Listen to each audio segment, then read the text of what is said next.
After taking on a loan to cover my wife's startup because she needed one person to believe in her, I walked into the garage and frozen when I heard her say on a call, "He's basically my investor, therapist, and pet." I said quietly, "Pet?" She turned and laughed. "At least pets get treats." That was when I realized I wasn't a man to her, just a means.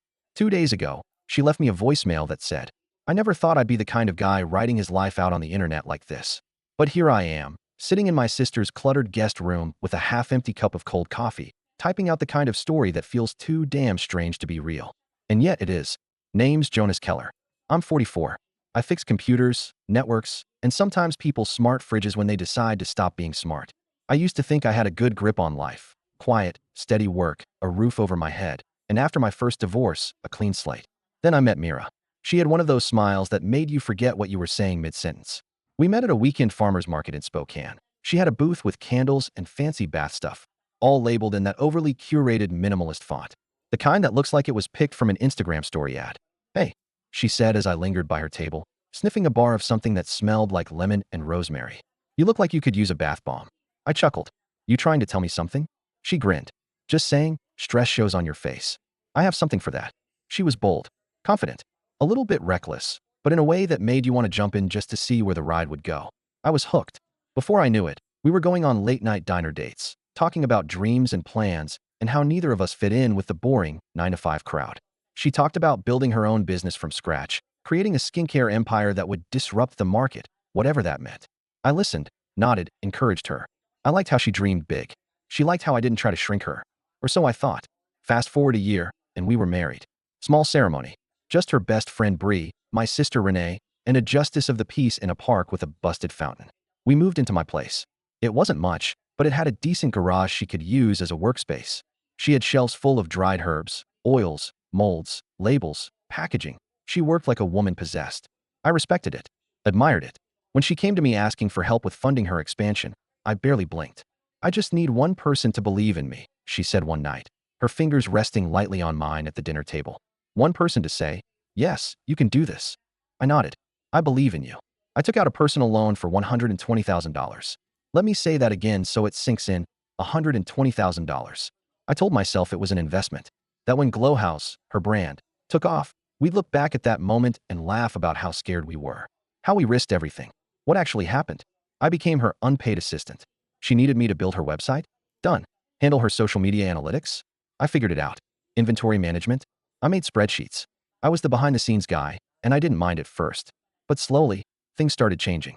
She stopped including me in meetings, started talking in marketing buzzwords that made my head hurt. She was always on her phone, always traveling to network. When she did talk to me, it was like she was talking to a personal assistant. "Did you send that package to the influencer in Portland? Can you update the banner on the homepage? Do you think you could call the supplier again? They listen to you." Then came the moment I still replay in my head. I'd come home early after a rough client job. Some old lady's laptop was infected with so many viruses it sounded like it was wheezing, and I walked into the garage to grab a screwdriver. Mira was on the phone. She didn't hear me come in. I paused at the door when I heard her say, "Yeah, he's basically my investor, therapist, and pet." I stopped breathing for a second. Then I heard her laugh. "At least pets get treats." I stepped into the room. "Pet," I said quietly. She turned, startled, then smirked. "Oh, come on. Don't be so sensitive. It was a joke." I didn't say anything. I just stood there, blinking. "You know I appreciate you," she added, a bit too fast. "I'm just under a lot of pressure right now." I nodded slowly and backed out of the garage like I was stepping away from a fire. That night, I slept on the couch. She didn't come looking for me. The next few weeks were a fog. I started noticing all the things I'd been blind to. The secretive texts. The way she always made sure her laptop was closed when I walked in. The trips that didn't quite add up. The fact that she always had more new clothes, but our bank account was always thinner. One night, while she was in Seattle for another business retreat, I checked her laptop. She'd left it on. Rookie mistake. I wasn't prepared for what I saw. There were emails. Long, flirty ones. With a guy named Tyrell Parks, a brand consultant. There were photos of the two of them together, ones I wasn't supposed to see. One was taken in a hotel room, another at some rooftop bar. She wrote about how she needed to cut dead weight, how she was tired of babysitting someone who peaked in 2012. I didn't know whether to laugh or throw up. I didn't say anything right away. Instead, I started documenting everything. Screenshots, saving files, tracking logins. I knew I'd built most of her infrastructure, website, backend, customer databases. She never paid me a dime. She didn't come home for 4 more days. When she did, She acted like everything was fine, kissed my cheek, asked how my week was. I said nothing, just watched her unpack her suitcase like she hadn't detonated a bomb in our marriage. 2 days later, she was gone again. And then came the voicemail. I remember exactly where I was when the voicemail came in. I was in the kitchen, trying to scrub burnt rice out of the bottom of a pot. That's how you know things are bad. You're making rice for dinner and still manage to mess it up. The phone buzzed in my pocket. One missed call. Mira. I stood there holding the sponge, staring at the screen like it had offended me. Then the voicemail notification popped up. For a long minute, I didn't want to press play. But curiosity, or maybe just masochism, won. Her voice came through the speaker, soft and cold at the same time. Hey Jonas, look, I didn't mean for things to end this way. I thought you were stronger. I needed a partner, not a victim. Maybe you'll understand one day. Maybe not. Just don't hate me forever. That was it. 12 seconds of polite, emotional warfare. I didn't replay it. I didn't need to.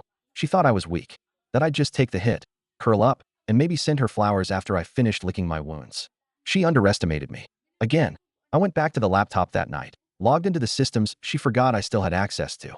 I'd built her Shopify site from scratch, hand-coded parts of her product pages, integrated her email campaigns, newsletters, order forms, shipping API, you name it. Everything she presented as her vision, I had constructed brick by digital brick. And I still had the keys. I didn't crash it, didn't burn it down. That would have been petty. I had a better idea. I transferred ownership of the platforms, email, site, client lists, to my own accounts. All legally mine. There were no contracts, no paperwork, just sweat and time and a couple hundred late nights she never acknowledged. Then I drafted an email to her. Subject line, from your pet body. You wanted an investor, Mira. Now deal with the shareholder. I didn't sign it. She called within 5 minutes. I let it ring. She called again, and again, 14 times in total. Her final text that night said, "You're ruining everything. You'll regret this. You'll always be small." I stared at those words for a long time. Small. I laughed. Not because it was funny, but because it was so perfectly her. Mira never wanted a partner. She wanted a platform, a pedestal, a mirror that made her look 10 feet tall. And now that I wasn't holding it up, she was cracking. I spent the next few weeks rebuilding. Not us. Me. Moved out of the house. Took what little I had left after the financial black hole. I had my truck, a few boxes of clothes and tech gear, and my old coffee maker. I crashed with my sister Renee. She's always been the one to pick me up when I'm too stupid to save myself. Her place is a 2-bedroom rental with squeaky floors and walls thin enough to hear her kids fighting over cereal. She didn't ask questions, just moved some boxes, made up the couch, and told me to start over. "You'll get through it," she said, pouring me a glass of boxed wine that first night. "You always do." She never said I told you so, even though she could have, because she did tell me so. The worst part wasn't losing Mira. It wasn't even the debt. It was the silence that followed. It was waking up and not hearing anyone stir in the other room. It was going to the grocery store alone and not having anyone text me what kind of oat milk they wanted. It was realizing that I hadn't been in a real relationship. I'd been in a customer service loop. And the only time she really noticed me was when I stopped solving her problems. I started seeing a counselor. Renee insisted. Said I had too many unsaid things buzzing around in my head like trapped hornets. "Jonas," she told me, "you keep putting your worth in people who don't know what to do with it." The counselor agreed. She asked me one day, "What did you get from the relationship?" I sat there thinking, and I couldn't come up with anything that didn't involve me giving something away. Time, money, energy, patience, faith, and in return, a voicemail. I tried going back to freelance work, but I couldn't focus. Every client email felt like a reminder of how much of myself I'd sacrificed for someone else's dream. Then, one afternoon while fixing Renee's neighbor's Wi-Fi, I had a moment. The guy, some retiree named Carl, handed me a wad of cash afterward and said, "It's nice to deal with someone who actually listens." That stuck with me. That night, I built a landing page. Handy IT, local tech help with a human touch. I started handing out flyers. Didn't advertise online. Just printed up some cards, walked the neighborhoods, put them in mailboxes. The old school way. Calls started trickling in. Not big gigs, but enough. I was talking to real people again, helping them one-on-one. No inflated pitches. No brand deals. Just fixing what was broken. There was something kind of poetic about that. The email sat in my inbox for a full day before I opened it. Subject, "Let's talk." Sender, Mira Townsend. It was short. Just one paragraph. "I know we've both said things we can't take back. I didn't handle everything well. But we need to talk. Not about getting back together. I'm not that naive. About business. About what's fair. Let me know when you're ready to talk like adults." Fair. That was rich coming from someone who used me like a rented mule for 2 years straight. But still, something about it made my stomach twist. Maybe it was curiosity. Maybe it was the part of me that still couldn't fully believe the person I loved was just gone. replaced by someone who spoke like a press release with passive-aggressive undertones. I waited 2 more days before replying. Name a time. Public place. No lawyers. Just words. We met at a coffee shop downtown, one of those sleek modern places that serves lattes in mugs the size of salad bowls. She showed up exactly 3 minutes late, looking polished, intentional, like someone about to negotiate a merger, not talk to the man she used to share a bed with. Jonas, she said like my name had 2 syllables too many. Mira, she sat, crossed her legs, and exhaled through her nose like she was preparing for a presentation. I didn't come to fight, she said. You could have fooled me with the email trail. She pursed her lips. Fine. I deserve that. But listen, we built something together. No, I built something. You sold it with your name on it. That's not how the real world works, Jonas, she said, voice quiet but sharp. Ideas are currency.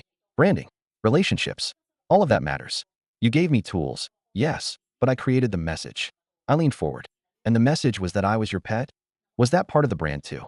She blinked, just for a second, but it was enough. Look, she said, brushing a strand of hair behind her ear. I'm offering you 20% of everything moving forward. You hand over the customer data, the domain, the backend.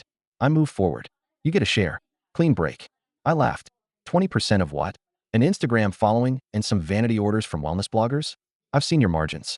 You think I'm dumb? Her eyes narrowed, just a flicker. I'm offering you peace. You're offering me hush money. We sat there for a minute, the buzz of espresso machines and quiet indie music filling the silence between us. You think you're winning right now, she said finally. But this bitterness, Jonas? It's going to rot you. I looked at her for a long time. No, I said. You already did that. I'm just digging the rot out. She stood, straightened her coat, and without another word, walked out. I didn't finish my coffee. That night, I found myself scrolling through old photos. Not because I missed her, God no, but because I was trying to remember if there was ever a time it was real. Mira laughing barefoot in the garage, covered in clay from some failed soap-making experiment. Mira curled up on the couch with my hoodie on, watching cooking shows and pretending she wasn't judging their plating. Maybe those moments were real for her. Maybe not. I'll never know. But they were real for me. And that's the worst kind of heartbreak, when you realize you were in love alone. A week later, I got a knock at the door. Renee opened it, yelled down the hall. Jonas? There's a guy here, says his name's Tyrell. I dropped the screwdriver I was holding. Tyrell was taller than I expected. Slick too. Hairstyled like he'd walked off a catalog page, fake casual in that a way. Hey, he said, extending a hand. You must be Jonas. I didn't take it. What do you want? Look, man, I'm not here to stir anything up. Just wanted to clear the air. I stared at him. Clear the air? You've been sleeping with my wife. That about sums it up, doesn't it? He raised his hands. Ex-wife, technically. And hey, I didn't know how deep things were between you two until later. Mira, she tells a story, okay? She's persuasive. Get to the point, I said, voice like ice. He shifted on his feet, like he wasn't used to standing in driveways that didn't belong to mansions. She's spiraling, he said. Business-wise. Personally, too. I don't know what went down between you two, but I think she thought she could use you, then walk away clean. And now she's trying to pull me into her mess. I folded my arms. Why are you telling me this? Because, he said, she's not just burning bridges now. She's torching the whole damn forest. If I were you, I'd keep your paperwork close. He turned to leave. Oh, and Jonas, he said, looking back. You deserve better. She's not half as smart as she thinks she is. Then he walked off like he hadn't just delivered a grenade and pulled the pin. Renee came out onto the porch about half an hour later, holding 2 mugs of tea. You looked like you were stuck in your own head, she said, handing one to me. I was. Still am. She sat down beside me, tugging her hoodie sleeves over her hands like she used to when we were kids, and the heater in our parents' place couldn't keep up with Spokane winters. You okay? She asked after a long silence. I shrugged. Myra's new guy came by. Her eyebrows shot up. The one she cheated with. I nodded. Renee sipped her tea and let that sit for a beat. What did he want? To warn me, I said, almost laughing. Said she's spiraling. That I should keep my paperwork close. Renee whistled. That sounds ominous as hell. Yeah. We sat there for a while, neither of us saying much. The neighborhood was quiet. Some dog barked in the distance, and the occasional car rolled by. I could hear the wind playing with the leaves of the big elm tree across the street, the one that always reminded me of climbing trees in grade school. I loved her, Run, I said finally. Like, really loved her. I know. I think I still do, in some twisted, ghost of a memory kind of way. And I hate that. She didn't try to talk me out of it. That's what I appreciated about my sister. She never threw out the usual cliches. You'll get over it. She wasn't worth it. Time heals. None of that Hallmark card crap. She just let me sit in my feelings without judgment. I believed in her, I said. I bought into every word. Every damn pitch. Sometimes we don't fall in love with the person, she said softly. We fall in love with the potential we see in them. I nodded, letting that hit a little too hard. Over the next couple of weeks, things got quiet. Not peaceful, just quiet. Like the part in a storm where the wind dies down and you're waiting for the second round to come screaming back. I focused on handy IT. Business picked up slowly. Mostly house calls, printer issues, slow laptops, password recovery. Nothing glamorous, but people appreciated someone who showed up on time and didn't talk down to them. Word spread, especially among the elderly community. Turns out, they just wanted someone who didn't treat them like idiots. One afternoon, I got a call from a woman named Sandy Holbrook. She ran a local florist shop and needed help getting her POS system to talk to her inventory software. I went down there, fixed it in under an hour, and refused her attempt to overpay me. Next time you need flowers, she said, pressing a free bouquet into my hands. You come here. No charge. I smiled. I'll keep that in mind. Small wins. That's how I started measuring progress. Not by Myra's standards, followers, brand partnerships, social media impressions, but by the people who looked me in the eye and said, thanks, that really helped. Then, just when I thought the air might finally be clearing, I got a certified letter from Myra's lawyer. She was suing me. Apparently, she'd reassessed the intellectual property arrangements related to Glow House and determined that I was withholding proprietary assets with intent to damage brand reputation and operational continuity. I read that sentence 3 times, then set the letter down and laughed so hard I nearly choked on my sandwich. She's out of her goddamn mind, I muttered. I called a lawyer, Shelby Greer, a friend of Renee's from her PDA circle. Smart, dry, and tough as nails. Shelby flipped through the letter, eyebrows climbing. She's bluffing, she said. She knows she doesn't have a case. But if she drags this out long enough, it'll cost you time, money, and energy. That's what she's banking on. Of course she is, I said bitterly. Emotional warfare disguised as a lawsuit. She's trying to scare you into giving her everything back, Shelby said. Don't. I'm not planning to. Good. Because legally, you're in the clear. But emotionally, this is where she wants to break you. She was right. Mira wasn't just playing business. She was playing me. Again, I didn't respond to Mira directly. Everything went through Shelby. But it didn't stop Mira from trying to get into my head. She posted vague stories on Instagram about people trying to steal your success and watching out for snakes. She emailed mutual friends with some twisted version of the story, painted herself as the victim, said I was trying to destroy what she'd worked so hard to build. One of them, a guy named Noel, actually called me to ask what was going on. Man, he said, I just want to stay neutral, but Myra's been saying some wild stuff. Like what? That you were emotionally abusive. That you're bitter and trying to ruin her company because she outgrew you. I sat down on the edge of the bed, fingers tightening around the phone. I spent 2 years building her company, I said. She called me her pet, Noel. Told someone on the phone I was basically her investor and therapist. She cheated on me, left me in debt, and now she's trying to drag me through court. So if she thinks that's abuse, she should thank her stars I'm the one she did it to and not someone who would have buried her in court filings by now. Noel was quiet for a second. Damn man, I didn't know. Yeah, I said. A lot of people didn't. A few days later, I got an anonymous tip through the contact form on the Handy IT site. Just one sentence. Check what she's selling. She's not making it anymore. I didn't recognize the sender. No name, no IP I could trace. But it was enough to pique my interest. I went to the Glow House site and started looking closely. New handmade product lines. New candles. New soaps. Except, the label design looked different. More generic. So I checked the image metadata. Dumb move, Mira. She hadn't stripped the tags. The photos were from a product warehouse in Boise. Wholesale private label supplier. She wasn't making anything anymore. I sat there staring at the screen, that Boise metadata glowing like a green light on my own personal road to justice. It was all I needed. Mira had built her brand on the whole, handmade, small batch, organic image. Her entire customer base was made up of people who paid double for products they believed were made with intention, by hand, by someone who gave a damn. And here she was, reselling cheap bulk goods from a warehouse in Idaho. You could practically smell the fraud. Now, I'm not a vengeful man by nature. Really, I'm not.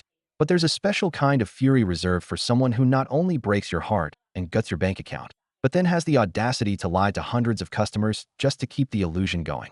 So I put the SKLLS I had to work. I drafted a carefully worded message with screenshots, metadata tags, links to the product suppliers she was repackaging. Nothing nasty, just facts. And then I forwarded it anonymously to a few key people. A popular eco-beauty influencer Mira had been trying to court for months.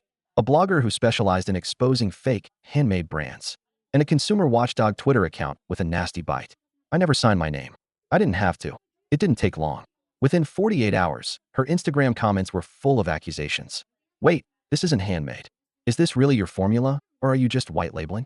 Girl, I supported your brand because you said it was your craft. Mira tried to control the fire. She posted a long clarification story about evolving operations and meeting demands sustainably, but it didn't matter. The people she'd sold the dream to weren't buying the excuses. You can market ambition, confidence, and even arrogance, but lying? That's the line people don't forgive. She started bleeding followers. Customers asked for refunds. One of her retail partners quietly removed Glow House from their shelves. Then came the nail in the coffin. I got an email from a former supplier I'd worked with when I still handled her back-end inventory orders.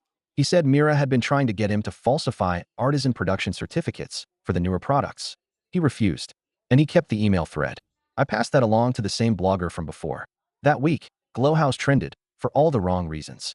I didn't say a word, didn't post anything, didn't gloat. I just watched. And while she scrambled to do damage control, something amazing happened. I started getting more work. A few clients reached out to say they'd seen what had happened and were impressed by how quiet I'd stayed. Word got around that I was reliable, trustworthy, good under pressure. I wasn't a headline. I was the guy fixing Wi-Fi in the background while everyone else was yelling on the internet. By the end of the month, I had so many local clients I had to put people on a wait list. And then something wild happened. Sandy, the florist who gave me that free bouquet, called me again.